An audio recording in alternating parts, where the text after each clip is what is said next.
سے اولا آلہ ہمارا نبی،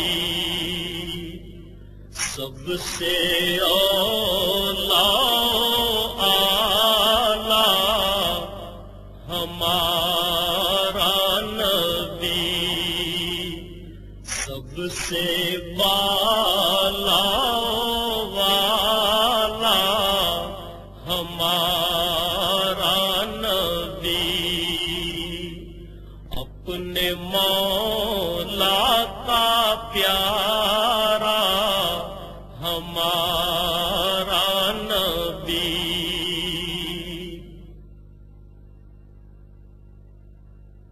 اللہ اکبر، اللہ اکبر۔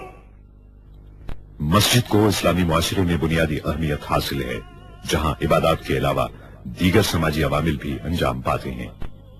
قرآن کریم نے ان الفاظ میں مسجد کی اہمیت واضح کی ہے۔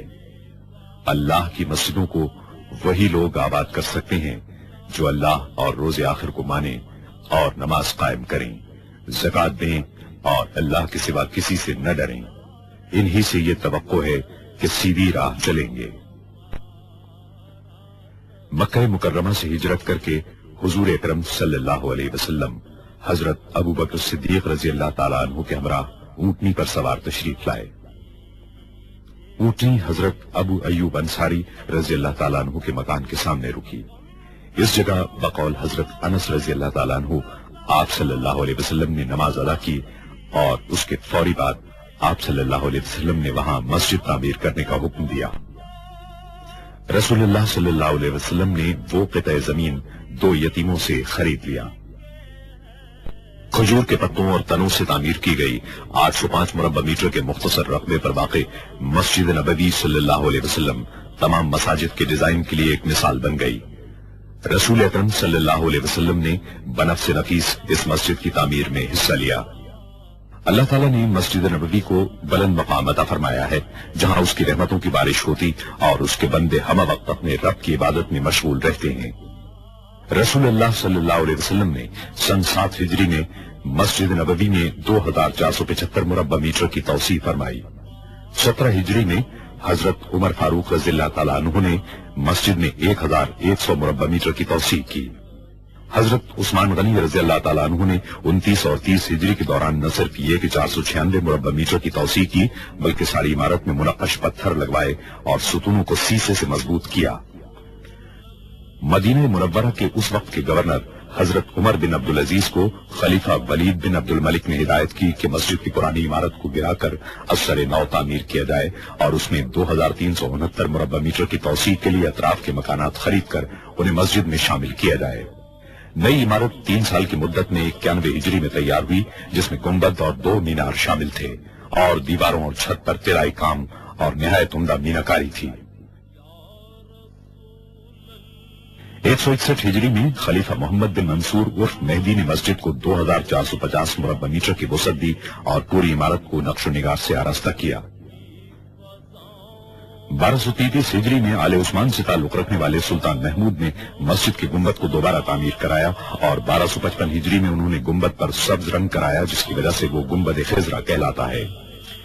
اس کے بعد کئی صدیوں تک مسجد نبوی صلی اللہ علیہ وسلم میں کوئی بڑی توسیع نہیں کی گئی، حتیٰ کہ 1265 ہجری میں سلطنت عثمانیہ کے سلطان عبد المجید خان نے اسے عروس المساجد بنا دیا۔ انہوں نے شمال اور مشرقی سمتوں میں مسجد کو 1293 مربع میٹر تک توسیع دینے کا کام شروع کرایا۔ اس کام کی تکمیل میں 13 برس صرف ہوئے۔ مسجد حرام کے بعد مسجد نبوی صلی اللہ علیہ وسلم تمام مسلمانوں کے لیے دوسری مقدس ترین مسجد ہے، جہاں وہ دنیا کے کونے کونے سے زیارت اور عبادت کے لیے حاضر ہوتے ہیں۔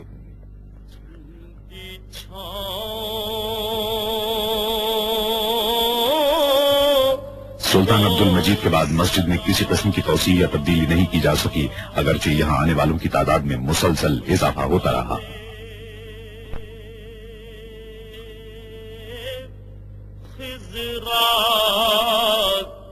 لوگوں کی بڑھتی ہوئی تعداد کے پیش نظر شاہ عبدالعزیز السعود نے 1368 ہجری میں مسجد نبوی صلی اللہ علیہ وسلم میں توسیع کا فرمان جاری کیا۔ 1370 ہجری میں ان کے صاحبزادے اور جانشین شاہ سعود بن عبدالعزیز نے توسیع کے کام کا سنگ بنیاد رکھا۔ یہ مسجد نبوی صلی اللہ علیہ وسلم میں پہلی سعودی توسیع تھی۔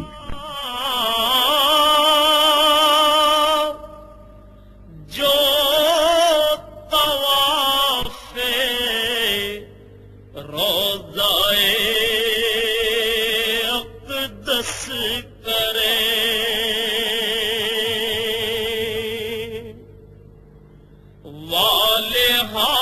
محدود آلات اور مشینری کی قلت کی وجہ سے زیادہ تر کام ہاتھ سے ہی کرنا پڑا۔ مسجد نبوی صلی اللہ علیہ وسلم میں توسیع کی ضرورت اتنی شدید تھی کہ یہ منصوبہ 5 برس میں ہی پائے تکمیل کو پہنچ گیا۔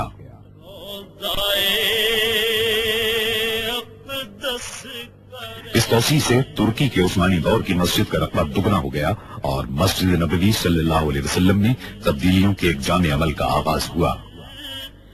وجد کرتی ان ہواؤں کو سلام۔ فضائی سفر کا سلسلہ شروع ہونے کے بعد سے عازمین حج اور عمرہ کرنے والوں کی تعداد میں تیزی سے اضافہ شروع ہوا۔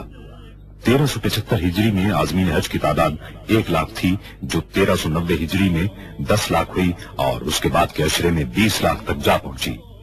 بعض ماہرین کی پیشگوئی ہے کہ آئندہ عشرے میں عازمین حج کی تعداد 50 لاکھ ہو جائے گی۔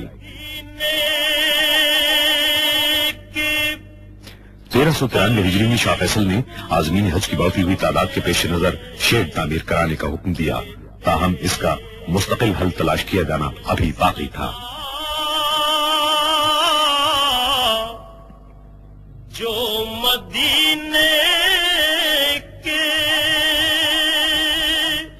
گلی کوچوں میں 1402 ہجری میں خادم حرمین الشریفین شاہ فہد بن عبدالعزیز نے مسجد نبوی صلی اللہ علیہ وسلم میں ایک مرتبہ پھر توسیع کرنے کا فرمان جاری کیا۔ خادم حرمین الشریفین کی ذاتی نگرانی میں 3 سال کے مطالعے اور جائزے کے بعد مسجد کی توسیع کا نقشہ تیار کر لیا گیا، جس کے نتیجے میں مسجد کو اس کے موجودہ رقبے کے مقابلے میں 5 گنا توسیع دینا تھا، اور رسول اللہ صلی اللہ علیہ وسلم کے دور کی مسجد کے مقابلے میں اس کی توسیع 100 گنا تھی۔ ان فقیروں 9 صفر 1405 ہجری کو خادم حرمین الشریفین نے اس عظیم الشان توسیع منصوبے کا سنگ بنیاد رکھا۔ گداؤں کو سلام۔ شاہ فہد نے منصوبے کی تکمیل کی مدت 6 سال مقرر کی۔ اس میں بہترین تعمیراتی سامان اور جدید ترین تعمیراتی طریقوں کے استعمال کا فیصلہ کیا گیا۔ خادم حرمین الشریفین کی خواہش تھی کہ ایک ایسا مرکز تیار کیا جائے جہاں عبادت گزاروں اور شہریوں کو بہترین سہولتیں اور خدمات فراہم کی جا سکیں۔ چنانچہ ایک ماسٹر پلان تیار کیا گیا جس میں رسول اللہ صلی اللہ علیہ وسلم کے دور کے پورے مدینہ منورہ کو مسجد میں شامل کر لیا گیا۔ صبح اور شاموں کو سلام۔ قدیم شہر صدیوں سے عازمین حج کی خدمت منہدم کرنے کا تمام کام دھماکہ خیز مواد کے استعمال کے بغیر ہی مکمل کر لیا گیا۔ مٹی سے بنائے گئے روایتی مکان آسانی سے گرا لیے گئے، لیکن کنکریٹ سے تعمیر کی گئی جدید عمارتوں کو منہدم کرنے کا کام کہیں زیادہ مشکل اور خطرناک تھا۔ اس کا حل انجینئروں نے یہ نکالا کہ ایسی عمارتوں کی بنیادوں کو ایک خاص حد تک کمزور کر دیا جائے، جس کے بعد انہیں گرانا مشکل نہیں رہا۔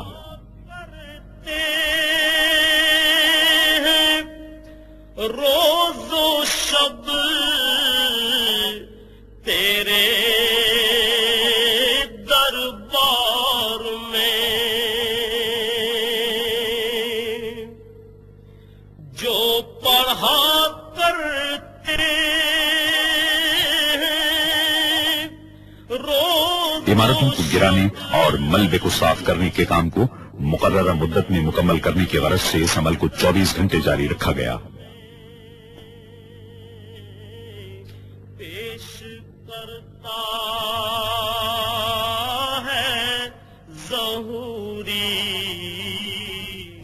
جب عمارتوں کو منہدم کرنے اور ملبے کی صفائی کا کام ہو رہا تھا تو اس بات کی پوری کوشش کی گئی کہ شہری سہولتیں اور روزمرہ زندگی کم سے کم متاثر ہو۔ پیش کرتا کار پارکنگ کے عارضی مقامات، سڑکیں اور پیدل چلنے والوں کے لیے فٹ پاتھ تعمیر کیے گئے تاکہ نمازی ہمیشہ آسانی اور سہولت کے ساتھ مسجد آ سکیں۔